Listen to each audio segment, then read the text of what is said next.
Hello. The life of our nation has moved on. However, I would like to reflect just once more about events surrounding the death of the Queen. Some of you already know this, but late last Friday night, I went down to London, and in the early hours of last Saturday morning at 2 a.m., I joined what has subsequently become known as the queue.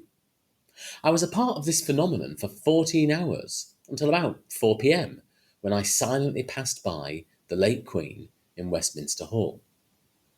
I charted my progress over these many hours in real time on Facebook, and many people commented on my day. One clergy colleague compared my undertaking to a pilgrimage of sorts, which was a point I thought worth considering.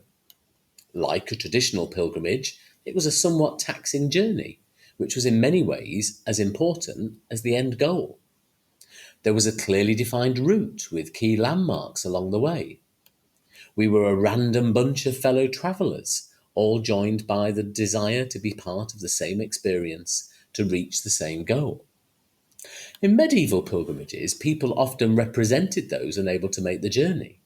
I too felt that I was going there as a representative on behalf of this school community and the faith communities I belonged to. Like a pilgrimage, there was an additional meaning to the whole experience, which outlasts the journey itself. But what was that deeper meaning, or that deeper thing to be grasped?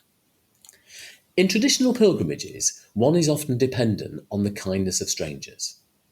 One of the things that has touched me most is how participating in this experience brought out the very best in people. The queue itself was filled with kind, friendly folks from all over the UK and abroad, willing to hold your bag as you nip to the loo, share their food and water, or lend you a pair of gloves at 4 a.m. There were the jolly volunteers, hugely eager to chat as we walked past Tate Modern and other sites.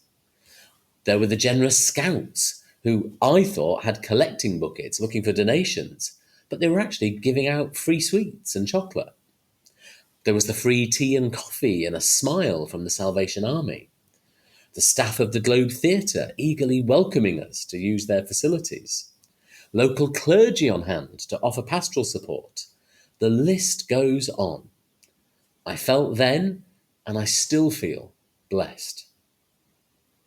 For some reason, the queue seemed to bring out the very best human qualities, which clearly seems an odd comment to say about a thing. Perhaps it is better expressed by saying that the person whose life was the inspiration and the purpose of the queue seemed to bring out in others the very best human qualities.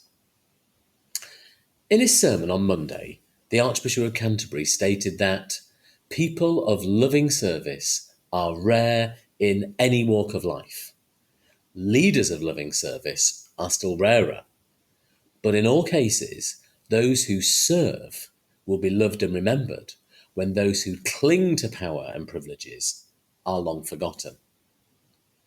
He suggested that the grief and respect witnessed in the last 10 days for the Queen arises from her abundant life and loving service. But I would suggest that her abundant life and loving service was also the catalyst to much of what I saw on my little adventure. She inspired the people that I met to be better humans.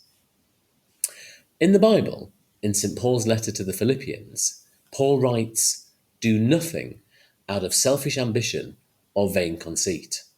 Rather, in humility, value others above yourselves, not looking to your own interests, but each of you to the interests of others."